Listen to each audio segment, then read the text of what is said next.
మరి ఈ ఆసనాల్లో ఇంకొక విషయం కూడా మనం తెలుసుకోవాలి. చాలామంది చేసే పొరపాటు ఏమిటంటే ఈ మధ్య కాలంలో ఎక్కడ చూసినా ఈ తప్పు ఎక్కువగా చేస్తున్నారని చెప్పచ్చు.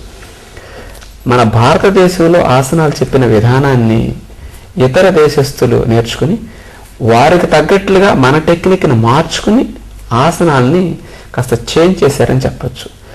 ఆసనాన్ని ఆసనంగా చేయటం బదులుగా ఆసనాన్ని ఎక్సర్సైజ్ లాగా చేస్తున్నారు వారు. పశ్చిమోత్తానాసనం అన్నాం దీన్ని. ఇతర దేశస్తులు ఎలా చేస్తారంటే దీన్ని ఎక్కువగా యోగిక్ ఎక్సర్సైజ్లని పేరు పెట్టి ఈ పశ్చిమోత్తానాసనాన్ని ఎక్సర్సైజ్ లాగా చేస్తారు. 1 2 3 4 ఎటు ముద్దు పెట్టుకోవడానికి రావట్లేదు, కాసేపు ఊగితే అన్న కాలక్షేపం అవుతుంది, ఊగితే అన్న చెమటలు పడతాయి అని 1 అంటే అంటుకోవటం, 2 అంటే వెనకరావటం, 3 4 5 6 ఇది ఒక ఆటలాగా అయిపోయింది ఈరోజు. దీనికి యోగిక్ ఎక్సర్సైజులు. యోగ ఆసనాలు వేరు, ఎక్సర్సైజులు వేరు. ఆసనాన్ని ఎక్సర్సైజ్ లాగా చేస్తే ఆసనం యొక్క కాన్సెప్ట్ మనం పోగొట్టుకున్నట్లే. ఇంతకుముందు చెప్పిన రక్త ప్రసరణ మార్పులు ఇక్కడ రావు. ఒక పార్ట్ మీద కాన్సన్ట్రేషన్ ఇక్కడ జరగదు ఊగుతుంటే. అందుకని ఎక్సర్సైజ్ లాగా ఆసనాలు చేయటం అంటే ఇది. ఇలా ఇప్పుడు మన రాష్ట్రంలో కూడా 100కి 90 మంది ఆసనాలు నేర్పించే చోట చూస్తే ఈ 1 2 3లు చదువుతుంటారు. దీనివల్ల ఫలితం తగ్గిపోతుంది. ఫలితం లేదని నేను అంటల్లా, ఉంది. ఆసనం ద్వారా మనం పొందే ఎక్కువ ఫలితం ఇక్కడ మిస్ అయిపోతారు. అంచేత ఎప్పటికీ అక్కడే ఉంటారు మీరు. పూర్తి ఆసనంలోకి ఎప్పుడు వెళ్ళలేరు ఎక్సర్సైజ్ లాగా చేస్తే. అందుకని రాకపోయినా ఆసనాన్ని ఆసనంగా నేర్చుకోండి. ఎప్పటికైనా ఆసనాన్ని సాధించవచ్చు, పూర్తి ఫలితాన్ని మనం పొందొచ్చు. ఈ తప్పుని చేయొద్దు. ఇంకొక వాస్తవం చూస్తే సూర్య నమస్కారాలు. సూర్య నమస్కారాలు కూడా మనకి ఆసనాలు కాదని చెప్పొచ్చు. 12 ఆసనాలు చేస్తే ఒక సూర్య నమస్కారం అవుతుంది. ఒక్కొక్క భంగిమలో ఈ శరీరాన్ని పెట్టి, అది ఆసనమే, ఆ భంగిమలో ఉండకుండా పదే పదే తీసేసుకుంటూ ఇంకొక భంగిమ పెడుతూ వెళతాం. అందుకని సూర్య నమస్కారాలన్నీ ఎక్సర్సైజుల్లో ఫలితాన్ని ఇస్తాయి తప్ప ఆసనం ద్వారా పొందాల్సిన ఫలితాన్ని శరీరానికి ఇవ్వలేవు. అందుచేత సూర్య నమస్కారాలు ఎక్సర్సైజుల్లాగా బాడీ మీద హెల్ప్ చేస్తున్నాయి అని చెప్పొచ్చు. అందుకని బరువు బాగా తగ్గాలంటే ఆసనాల్లోనే ఆశించిన ఫలితం ఏ భాగానికి కావాలంటే ఆ భాగానికి మనం పొందొచ్చు. కానీ సూర్య నమస్కారాలు ఒక పార్ట్కి కాన్సన్ట్రేటెడ్గా మనం బరువు తగ్గించుకోవడానికి పనికిరావని కూడా చెప్పొచ్చు. సూర్య నమస్కారాలు వార్మింగ్ అప్ ఎక్సర్సైజుల్లాగా బాడీ మొత్తానికి ఫ్లెక్సిబిలిటీ తీయటానికి ఎంతో మంచిది. ఎవరన్నా రోజు 5-6 సూర్య నమస్కారాలు 4-10 చేయదలుచుకుంటే ప్రతిరోజు చేసుకోండి. దానివల్ల లాభం తప్ప నష్టం వస్తలేదు, చాలా మంచిది. కాకపోతే మెడ నొప్పులున్నా, నడుము నొప్పులున్నా, కాలు జాలున్నా, డిస్క్ ప్రాబ్లమ్స్ లాంటివి ఉన్నా సూర్య నమస్కారాలు వారికి పనికిరావు. కొన్ని నెలల పాటు, కొన్ని సంవత్సరాల పాటు వాటికి దూరం కావాలి. కానీ వారి కొరకు ప్రత్యేకంగా ఆసనాలు ఉంటాయి. ఆ ఆసనాలు మాత్రం వారు చేయొచ్చు. అందుకని బరువు తగ్గాల్సిన వారు సూర్య నమస్కారాలు చేసుకునే కెపాసిటీ ఉంటే చేయండి, తప్పులేదు. కానీ ఆసనాలు మాత్రం మానకూడదు. సూర్య నమస్కారాలు టైం కేటాయించి ఆసనాలు టైం కట్ చేశారనుకోండి, ఫలితం తగ్గుతుంది. ముందు ఆసనాలకి బరువు తగ్గవలసిన వారు ప్రిఫరెన్స్ ఇస్తే మంచిది. కావాలంటే సూర్య నమస్కారాలు ఎప్పుడైనా మీరు చేసుకోవచ్చు. ఇది ఎక్సర్సైజ్కి ఆసనాలకు ఉన్న బరువు తగ్గడంలో మార్పు. అలాగే ఆసనం రాదనుకునే వారికి సందేహం పోవటం కొరకు ఆసనం రాకపోయినా ఫలితం వస్తుందనే వాస్తవాన్ని మనం ఇప్పుడు గమనించాం. ఇప్పుడు ఇక ఆసనాలు చేసేటప్పుడు కొన్ని ఇతర రహస్యాలు ఇంకా తెలియవలసినవి ఉన్నాయి. వాటిని తెలుసుకునే ప్రయత్నం చేద్దాం. ఆసనాలు చేసే సమయంలో మనం కళ్ళు తెరవాలా, కళ్ళు ముయ్యాలా? ఈ విషయం ఒకసారి ఆలోచన చేయండి. 100కి 90-95 మంది ఎక్కువ చోట్ల ఆసనాలు చేసే దగ్గర చూస్తే కళ్ళు తెరిచే చేస్తుంటారు. కానీ కళ్ళు తెరవటం మంచిది కాదు. కళ్ళు తెరిచిన దగ్గర నుంచి దృశ్యం కనపడుతుంది. దృశ్యం కనపడితే ఆలోచన వస్తుంది. ఆలోచన వస్తే మనసు మనం చేసే పని మీద ఉండకుండా పక్కకు పోతుంది. ఎనర్జీ వేస్ట్ అవుతుంది. మనసు ప్రశాంతత రాదు. ఆసనాలు చేసేటప్పుడు శారీరక లాభమే కాకుండా మానసిక లాభం కూడా రావాలి. ఇతర వ్యాయామాలలో శారీరక లాభమే తప్ప మానసిక లాభం రాదు. కానీ ఆసనాల్లో శరీరంతో పాటు మనసుకు కూడా లాభం రావాలంటే ఆసనాలు చేసినంతసేపు కళ్ళు మూసుకుని ఉండాలి. చాలామంది కళ్ళు మూసుకుంటే బోర్ కొడుతుందనో ఏమీ తొయ్యదనో తెరిచి చూస్తుంటారు. తెరిస్తే నష్టం ఏమిటంటే గ్రూప్గా ఆసనాలు చేసేటప్పుడైతే ఇక పక్కవారు కనపడుతుంటారు. ఇక వాళ్ళకి అందిందా, వీళ్ళకి అందలేదా, వాడు చూడు బొజ్జ ఎట్లా ఉందో, ఇవన్నీ కనపడుతుంటాయి. ఇంకా వారు దించేశారా, ఇంకా దించలేదా, వారు తీస్తే మనం తీసేయాలనిపించటం, ఇవన్నీ అనిపిస్తుంటాయి. అందుకని కళ్ళు మూసుకుంటే మనకి మంచిది. అంచేత ఇంట్లో అరగంట గంట సేపు ఆసనాలు చేసుకునేటప్పుడు ఏదో పొజిషన్ మార్చుకునేటప్పుడు కళ్ళు తెరిచి చూసుకుని పొజిషన్ పెట్టిన దగ్గర నుంచి ఆసన స్థితిలో ఉన్నంతసేపు మళ్ళీ తీసి విశ్రాంతి తీసుకునే వరకు అలా కళ్ళు మూసుకుని ఉంటే మీకు మనసు ప్రశాంతంగా ఏ ఆలోచన లేకుండా మంచి ఫలితాన్ని పొందడానికి ఇది ఒక అవకాశం. తర్వాత మనం తెలుసుకునే విషయం, ఆసనాలు చేసేటప్పుడు మనసు ఎక్కడ ఉంచాలి.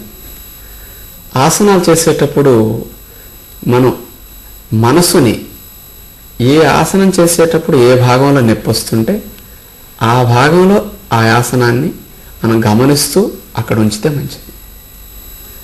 ఇప్పుడు ఉదాహరణకి ఇంతకుముందు మనం చేసిన పశ్చిమోత్తానాసనం ఉంది. మనసుని పొత్తి కడుపు భాగం, ఈ నొప్పి వచ్చే భాగాల దగ్గర లగ్నం చేసి అలా మనం గమనిస్తూ ఆసనంలో అలాగే ఉంటాం. ఆసనం చేసే దగ్గర మనసు పెడితే ప్రయోజనం ఏమిటంటే మన ఆలోచన అక్కడ నడుస్తున్నది కాబట్టి అక్కడ నర్వస్ అయి బాగా రిలాక్స్ అవుతాయి. సర్క్యులేషన్ ఆ పార్ట్ ఇంకా ఫ్రీగా మూవ్ అవుతుంది. అలాగే ఎనర్జీ లెవెల్స్ అక్కడ బాగా పాస్ అవుతాయి. కానీ మైండ్ అక్కడ పెట్టి అబ్జర్వ్ చేయటం అనేది చాలా మంచి పద్ధతి. మనసు అక్కడ ఉందనుకోండి, ఆసనం చేసినప్పుడు ఏ భాగంలో మనకు నొప్పి, మార్పు, సెన్సేషన్స్లో చేంజెస్ కనపడుతున్నాయో ఆ ఆసనం ఆ భాగానికి ఫలితాన్ని ఇస్తున్నాను. అందుకని ఆ ఆసనం వేసినప్పుడు మీరు మనసును ఆ భాగం మీద పెడితే ఆ పార్టీకి ఫలితం ఇంకా పెరుగుతుంది. అందుచేత మనసు పెట్టడం అతి ముఖ్యమైన పాత్రను పోషిస్తుందని మనం ఇప్పుడు తెలుసుకున్నాం. తర్వాత ఇంకొక విషయం ఏమిటంటే ఆసనాలకి యోగాసనాలకి మధ్య భేదం ఏముందో తెలుసుకుందాం. ఆసనాలు యోగాసనాలు ఒకటే, రెండు వేరు వేరా? మీరు చెప్పండి, లేదా ఒక్కసారి ఆలోచన చేసుకోండి. అందరూ ఒకటే అనేవారు ఎక్కువ మంది ఉంటారు, కానీ తప్పది. ఆసనాలు వేరు, యోగాసనాలు వేరు. ఆసనాలు అంటే శరీరాన్ని కేవలం మనం చెప్పుకున్నట్లు ఒక భంగిమలో పెట్టి అదే భంగిమలో కలపకుండా ఉంచితే అది ఆసనం అయిపోతుంది. శరీరం ఒక్కదానితో మనం కేవలం ఆసనాలు చేస్తే అది శారీరక లాభం వస్తుంది తప్ప మానసికమైన ప్రశాంతతకి సుఖంగా అనిపించదు. మానసిక స్థితిని మనం ఆసనాల ద్వారా పొందలేము. చేత ఆసనాలు కేవలం చేసినప్పుడు శారీరక లాభమే కానీ మానసిక లాభం ఉండదు. అదే యోగాసనాలు అయితే శారీరక లాభం, మానసిక లాభం రెండూ ఇస్తాయి. అవి ఒకటే అయినప్పటికీ చేసే విధానంలో మార్పు వల్ల రెండు ఫలితాలు వస్తాయి. ఏమిటంటే అది యోగ ఆసనాలు. ఆసనంలో యోగం చేస్తే యోగాసనాలు అవుతాయి. మన ఋషులు కనిపెట్టింది యోగాసనాలు కానీ ఆసనాలు కాదు. యోగాసనాలు అంటే ఇప్పుడు మనం ఒక ఆసనం వేసాం, ఆ ఆసనంలోనే మనసు పెట్టి అక్కడే గమనిస్తూ ఉంటే మనసు బయటికి పరుగులు తీయకుండా నిలకడగా ఉంటున్నది కాబట్టి దాన్ని యోగాసనాలు అంటారు. యోగము అంటే కలయిక అని చెప్పారు. ఆధ్యాత్మిక విషయాల్లో కలయిక అంటే జీవాత్మను పరమాత్మతో కలిపి జోడించి అలా ఉండటం ఆధ్యాత్మిక విషయంలో యోగం. కానీ యోగాసనాల్లో యోగం అంటే కూడా మనం ఆ సంబంధం కాదు, శరీరం ఎక్కడుంటే మనసును అక్కడ జోడించటం, ఆసనంలోనే మనసును జోడించటం యోగాసనాలు అంటే. ఇప్పుడు మీరు రెండు మాటలు వినుంటారు, యోగము, వియోగము. ఏ పని చేస్తే ఆ పనిలో శరీరం ఎక్కడుందో మనసు కూడా అక్కడే పెడితే దాన్ని యోగం అంటారు. శరీరం ఒక చోట ఉండి మనసు ఒక చోట ఉంటే వియోగం అంటారు. అందరు పిల్లలు బళ్ళలోకి వెళతారు, కానీ కొందరే శరీరం బళ్ళలో ఉన్నంతసేపు, బల్ల మీద ఉన్నంతసేపు మనసు కూడా క్లాసులోనే ఉంటుంది. కొందరు పిల్లలు శరీరం మాత్రం బళ్ళలో ఉంటుంది, మనసు మాత్రం సినిమా హాల్లో ఉంటుంది. అది వియోగం. డ్రైవ్ చేస్తారు, శరీరం డ్రైవ్ చేస్తూ ఉంటుంది, మైండ్ మాత్రం ఎక్కడెక్కడ ఆలోచిస్తుంది. అది వియోగం. అప్పుడు యాక్సిడెంట్లు అవుతాయి, ఫెయిల్ అవుతారు ఎగ్జామ్స్లో, ఇవన్నీ జరుగుతాయి. అందుకని ఒక మనిషి సక్సెస్ కావాలంటే గొప్ప గొప్ప మహానుభావులందరినీ తీసుకుంటే వారికి శరీరము మైండ్ ఒకే చోట వర్క్ చేస్తాయి కలిసి. అందుకని వారు తక్కువ టైంలో ఎక్కువగా ఫలితాన్ని పొందుతారు, బాగా రాణిస్తారు. జీవితంలో ఒక ఉన్నతమైన స్థానాన్ని చేరుకోవాలన్నా, మనం ఏ బిజినెస్ కానీ ఉద్యోగ వ్యాపారాల్లో కానీ సక్సెస్ని సాధించాలన్నా మనసు శరీరాన్ని కలిపి జోడించి పని చేయించుకోవటం ట్రైన్ చేసుకోవాలి. ఆ ట్రైనింగ్ ఈ గంటన్నర అరగంట ఆసనాలు చేసినప్పుడు యోగాసనాలు ఇట్లా చేస్తే అలవాటైపోతుంది. అదే ఇతర ఎక్సర్సైజుల్లో వియోగంతో ఉంటాయి. ఎలాగో చూడండి, వాకింగ్ చేస్తాం, ఎక్కడ లేని కబుర్లన్నీ అక్కడే చెప్పుకుంటూ లోకాభిరామాయణం అంతా మాట్లాడుకుంటూ చక్కగా వాక్ చేస్తారు. మైండ్ ఎక్కడ ఉంది, బాడీ నడుస్తూ ఉంది. అలాగే ఆటలు ఆడుకుంటాం, లేకపోతే ఏదన్నా ఇంకోటి జాగింగ్, ఏదన్నా ఈత, రకరకాలుగా ఆలోచనలు, కబుర్లు. చేసే పని మీద శ్రద్ధ రాదు అక్కడ. ఇక్కడ చూస్తే బాడీ మైండ్ రిలేషన్ తెలియజేస్తాయి యోగాసనాలు. అందుకని మనం ఆసనం చేసినంతసేపు మనసు ఇక్కడ లగ్నం అవుతుంది ఇట్లా గనక చేయగలిగితే. అందుచేత యోగాసనాలు మనం నేర్చుకుంటే మానసిక శారీరక 2 లాభాలని పొందొచ్చు. ఈ తప్పుని ఇంతకుముందు చెప్పినట్లుగా వట్టి ఆసనాలు చేసి ఫలితాన్ని దూరం చేసుకోవద్దు. ఇక ఆసనాలు ముందా ప్రాణాయామం ముందా అనే ఇంకో సందేహం చాలా మందిలో కలుగుతూ ఉంటుంది. ఈ విషయాన్ని ఇప్పుడు ఆలోచించేద్దాం. చాలా చోట్ల ముందు ఆసనాలు చేసి తర్వాత ప్రాణాయామం చేయిస్తే, కొన్ని చోట్ల ముందు ప్రాణాయామం తర్వాత ఆసనాలు చేస్తారు. ఏదైనా చేయటమే కదా అని మీకు అనిపించవచ్చు. కాదు, ముందు ప్రాణాయామం చేయటం వల్ల ఫలితం ఎక్కువ ఉంది అని మనం తెలుసుకోబోతున్నాం. ఎందుచేత 2 ప్రత్యేకించి లాభాలు ఉన్నాయి ముందు ప్రాణాయామం చేపట్టి. మొదటిది ప్రాణాయామం, ముఖ్యంగా మనం చెప్పిన దీర్ఘశ్వాసల ప్రాణాయామం. అది చేయబట్టి మనసుకి ఆలోచనలు పూర్తిగా తగ్గుతాయి. స్టేబుల్గా మైండ్ ఉంటుంది. ఎక్కడ పెడితే అక్కడ నిలిచే మనసు తయారవుతుంది ప్రాణాయామంలో. 10 నిమిషాలు, పావుగంట, అరగంట మీరు ప్రాణాయామం చేసినా అసలు ఇంకొక ఆలోచన రాదు, పరధ్యాస వెళ్ళదు. శరీరం ఇట్లా ప్రాణాయామం చేస్తూ కూర్చుంటే మనసు ఇంకొక వైపు వెళ్లకుండా స్థిరంగా ఉంటుంది. వాయువుతో మనసును కట్టేయచ్చని మనం తెలుసుకున్నాం ప్రాణాయామం అధ్యాయంలో. అలా మనసుకు స్థిరత్వం వస్తుంది కాబట్టి ఆ స్థిరమైన మనసును ముందు తయారు చేసుకునే ప్రాణాయామం ద్వారా ఆ తర్వాత ఆసనాలు ప్రారంభిస్తే ఆసనంలో కూడా ఎక్కడ పెడితే మనసు అక్కడ నిలుస్తుంది తప్ప ఉద్యోగ వ్యాపారాలు కానీ, ఇక వంట చేసుకునే టైం అయిందని ఆడవారు గుర్తుకు రావటం కానీ, ఇక ఆఫీస్ టైం అయిందని పురుషులు గుర్తుకు రావటం కానీ, అలాంటి మైండ్లో ఇక వేరే ఆలోచనలు రాకుండా చక్కగా మీరు అనుకున్నట్టుగా ఆసనాల్లో యోగాసనాలు చేయటానికి అవకాశం ఉంటుంది. చేత ముందు ప్రాణాయామం చేస్తే మంచిదంటానికి ఇదొక లాభం. ఇక రెండవది, ముందు ప్రాణాయామం చేయబట్టి శరీరానికి ప్రాణవాయు సంచారం చాలా బాగా వెళుతుంది. కణకణానికి అందవలసిన ప్రాణవాయువు ఎప్పుడు అందనంతగా చేరుంటుంది. ప్రాణవాయువు నిల్వలు శరీరంలో పెరిగాయి కాబట్టి తర్వాత మనం ఆసనాలు చేస్తే ఆసనం వేసినప్పుడు మనకి కొన్నిసార్లు ప్రాణవాయువు సరిగా అందదు. ఊపిరితిత్తులు బీసుకుపోతాయి, మూసుకుపోతాయి. ఉదాహరణకు ఇప్పుడు మోకాళ్ళ ముద్దు పెట్టుకునే ఆసనం మనం చేసాం. అప్పుడు ఊపిరితిత్తుల పైన ఒత్తిడి పడి 3 అంతులు ఊపిరితిత్తులు మూసుకుపోతాయి. మరి గాలి అందదు ఆసనంలో ఉన్నంతసేపు. గాలి అందక ఆసనాన్ని త్వరగా తీసేయాలనిపిస్తుంది. అదే ముందు ప్రాణాయామం చేసినట్లయితే ప్రాణవాయువు యొక్క నిల్వలు బాగా ఉండి మనకి ఆసనంలో త్వరగా అలుపు రాదు. ఎక్కువసేపు మీరు ఆసనంలో ఉండేటట్టు ప్రాణాయామం హెల్ప్ చేస్తుంది. ప్రాణాయామం చేయబట్టి ఆసనంలో ఎక్కువసేపు ఉంటున్నాం కాబట్టి ఆసనంలో ఎక్కువసేపు ఉంటే ఫలితం పెరిగినట్లే. ఫలితం బాగా రావాలంటే ఆసనం ఎక్కువసేపు ఉండాలి. అందుచేత ముందు ప్రాణాయామం చేస్తే ఆసనంలో ఫలితం ఇంకా పెరగటానికి అవకాశం ఉంది. ఈ 2 కారణాల చేత మనం ప్రాణాయామం ముందు చేసి తరువాత ఆసనాలు చేస్తే మంచిదని తెలుసుకున్నాం. ఇప్పుడు మనం తెలుసుకోబోయే ముఖ్యమైన విషయం, ఆసనాలు చేసేటప్పుడు శ్వాస సంబంధం ఎలా ఉండాలి అనే విషయం. శ్వాసను పీల్చాలా, శ్వాసను ఆపాలా, లేదా మెల్లగా తీసుకోవాలా, వదిలి వెళ్ళాలా, లేకపోతే పీల్చి వెళ్ళాలా, ఇలాంటి వాస్తవాలు తెలుసుకుంటే కానీ ఆసనాల గురించి పూర్తి అవగాహన మనకు రాదు. ఎక్కువ చోట్ల మీరు గమనిస్తే ఆసనాలు చేసేటప్పుడు శ్వాస సంబంధాన్ని ఎక్కువగా జోడిస్తూ ఉంటారు.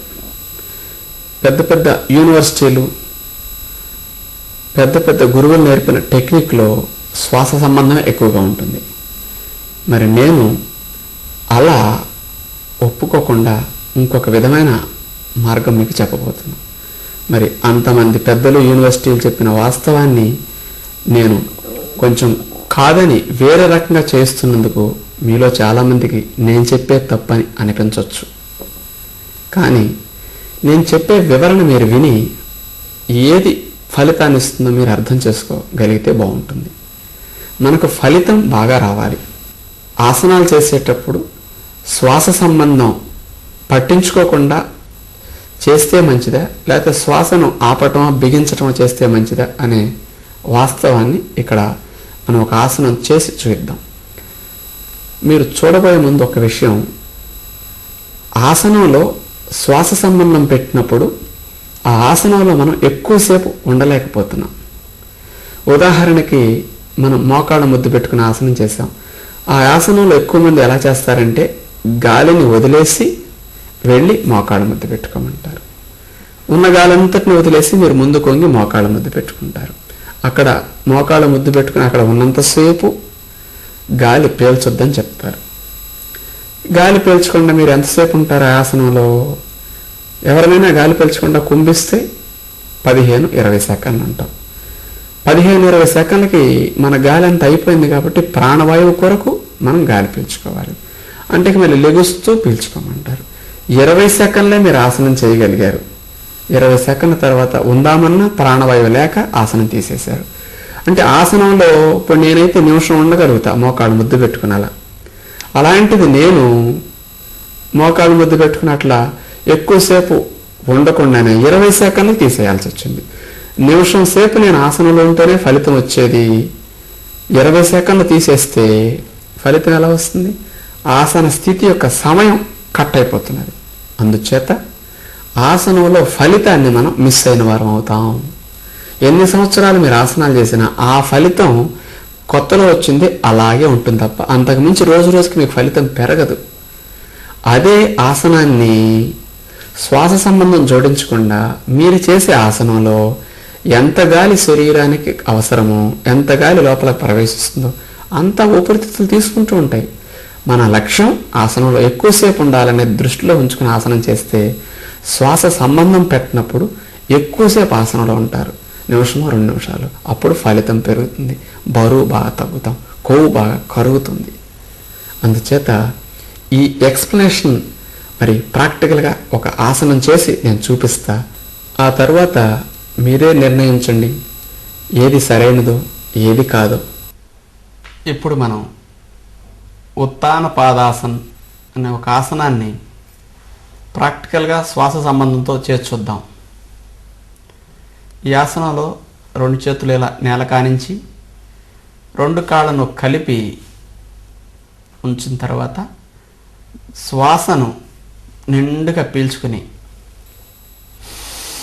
అలా పీల్చిన తర్వాత 2 కాళ్ళను లేపి గాలిలో 1 అడుగెత్తు 2 అడుగులు ఎత్తులు ఆపాలి.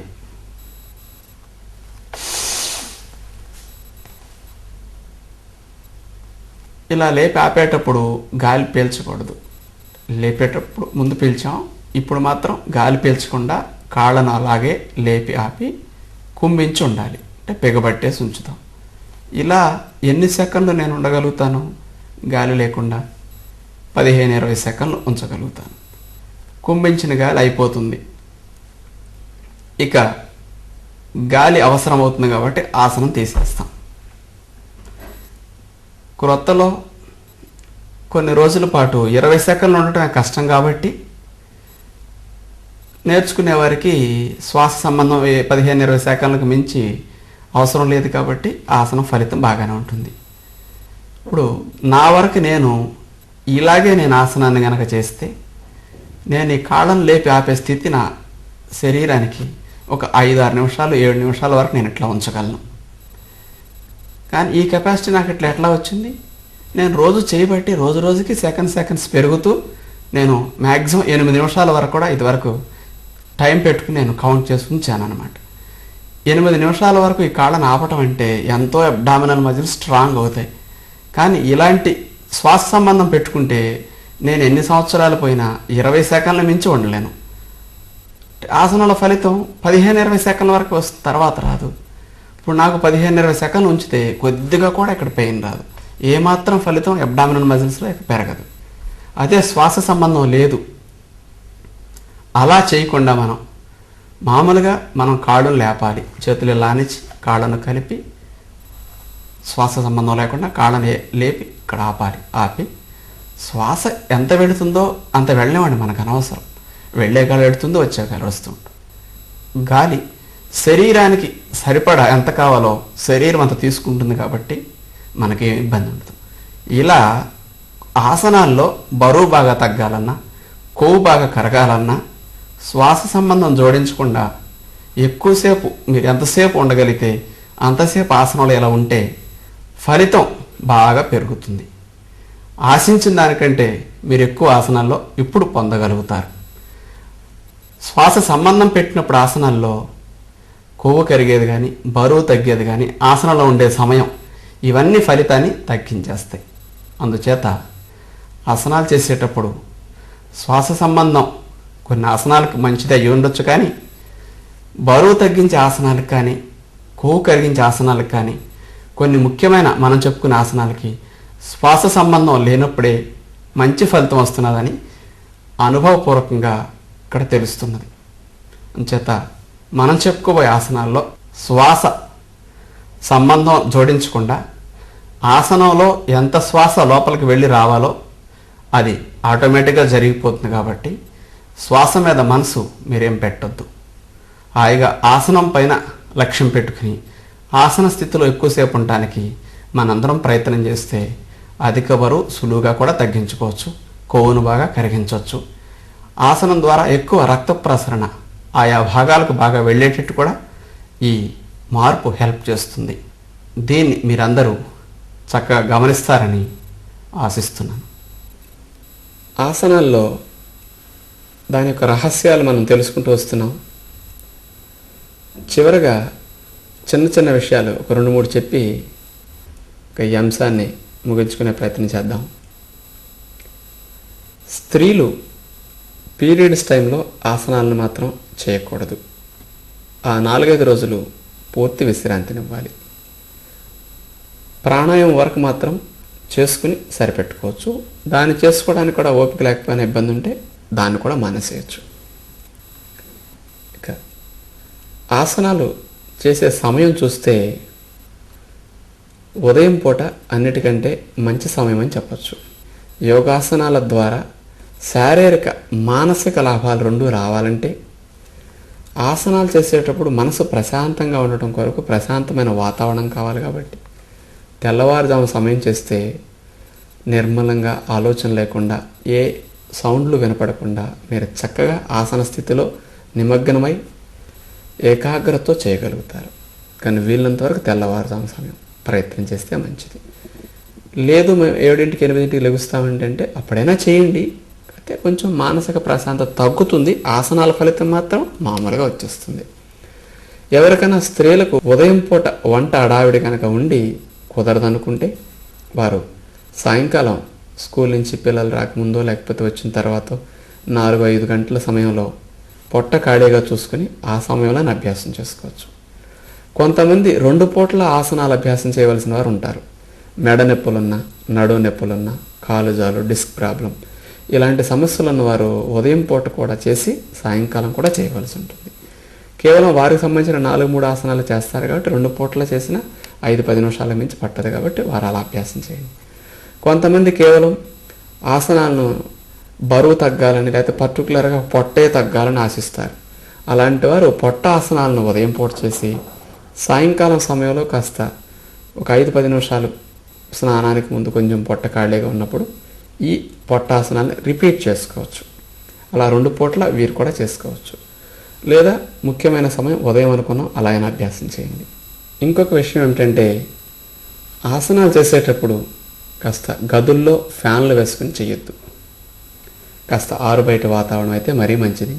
లేనప్పుడు ఏదన్నా బాల్కనీ, వరండా లాంటి చోట్ల కాస్త మంచి గాలి వచ్చే చోట్ల వేసుకుంటే మంచిది. ఎప్పుడన్నా మరీ దోమలు ఎక్కువ ఉండి తట్టుకోలేనప్పుడు ఇంట్లో ఏదైనా కొద్దిపాటి ఫ్యాన్లో తప్పనిసరి అయితే అప్పుడు చేసుకోండి.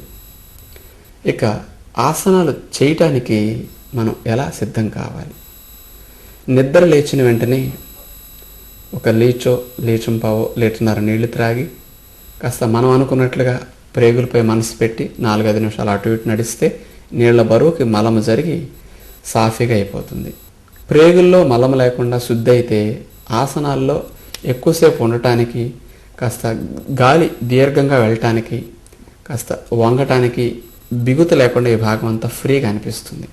చేత మలశుద్ధి అయితే చాలా మంచిది. ఎప్పుడన్నా ఒక్కొక్క రోజు మోషన్ రాదనుకోండి, ఆ రోజు ఎగ్గొట్టే ప్రయత్నం చేయకండి. ఆసనాలు మోషన్ అవ్వలేదని ఆపే కంటే చేయటం మంచిదే, కానీ ప్రతినిత్యం మాత్రం మోషన్ అయి చేయాలని మాత్రం దృష్టిలో ఉంచుకోండి. ఇక ఆసనాలు ప్రారంభించే ముందు మనకు మోషన్ అయిన తర్వాత ఫస్ట్ ప్రాణాయామం చేయండి, ఆ తర్వాత ఆసనాలు ప్రారంభించవచ్చు. ఎవరైనా ధ్యానం చేసుకునేవారు ఒక అరగంట చేసుకుంటే మంచిది అనిపిస్తే ముందు పావుగంట సేపు ప్రాణాయామం చేసి 10 నిమిషాలైనా పర్వాలేదు ధ్యానం చేసుకోండి. ధ్యానం తర్వాత ఆసనాలు అభ్యాసం చేయొచ్చు. కొందరు మాకు వాకింగ్ తప్పనిసరి అండి, మాకు మంచి ఫలితాన్ని ఇచ్చింది, మేము మానమంటే మీ అలవాటు నేను మానమంటలా. కావాలంటే ఒక 10 నిమిషాలు, పావుగంట, అరగంట వాకింగ్కి వెళ్ళండి. బాడీ ఫ్రీ అవుతుంది, మైండ్ ఫ్రెష్గా ఉంటుంది. అప్పుడు వచ్చి ఆసనాలు చేయండి. కొంతమంది మంచి గార్డెన్స్లో, లాన్స్లో అట్లా వాక్ చేస్తుంటారు. అక్కడే ఒక గంట వాక్ చేసిన తర్వాత అక్కడే పడుకుని 4 ఆసనాలు పొట్ట తగ్గటానికో సీటు తగ్గటానికో వేసుకుంటే ఈ ఫలితం వస్తుంది, ఆ ఫలితం వస్తుంది. లేదండి నాకు అన్నీ చేసే సమయం లేదనుకుంటే మీరే డిసైడ్ చేసుకోండి. వాకింగ్ చేస్తే వాకింగ్ బాగుంటే అదే కొనసాగించండి, లేదా ఆసనాలే నాకు ఫలితాన్ని బాగా ఇస్తాయి అని నమ్మితే ఆసనాలే కొనసాగించండి. అందుకని మంచి ఆచరించడం మన విధి కాబట్టి మీరు నమ్మిన దాన్ని మానకుండా కొనసాగిస్తే ఫలితం బాగుంటుంది. ఇప్పుడు వరకు మనందరం ఆసనాలు, దాని వెనుకున్న రహస్యాలు తెలుసుకున్నాం. ఇవన్నీ తెలియబట్టి ఆసనాలని ఋషులు ఎంత గొప్పగా డిజైన్ చేశారు, ఇతర వాటికి దీనికి ఎంత భేదం స్పష్టంగా కనపడుతున్నది. ఇవన్నీ మీకు తెలిస్తే బాగుంటుందని ఇదంతా వివరంగా చెప్పవలసి వచ్చింది. ఇక్కడి నుంచి మనకి ఆసనాలు బరువు తగ్గటానికి ఏ ఆసనాలు పనికొస్తాయి, ఎవరెవరు ఏ ఆసనాలు వేయొచ్చు, ఎవరు వేయకూడదు, ఆసనాన్ని మరి నడునొప్పులు, కాలు జాలు లాంటి వారు ఏవి వేయాలి, మరి ఏ ఆసనం తర్వాత ఏదేస్తే మంచిది, ఈ విషయాలన్నీ మనం ఒక్కొక్క దాన్ని వివరంగా చెప్పుకుంటూ ఒక్కొక్క ఆసనాన్ని మనం నేర్చుకునే ప్రయత్నం చేద్దాం. ఆ ఆసనాల్ని తరువాత భాగంలో మనం వివరంగా చూద్దాం. అంతవరకు సెలవు. అందరికీ నమస్కారం.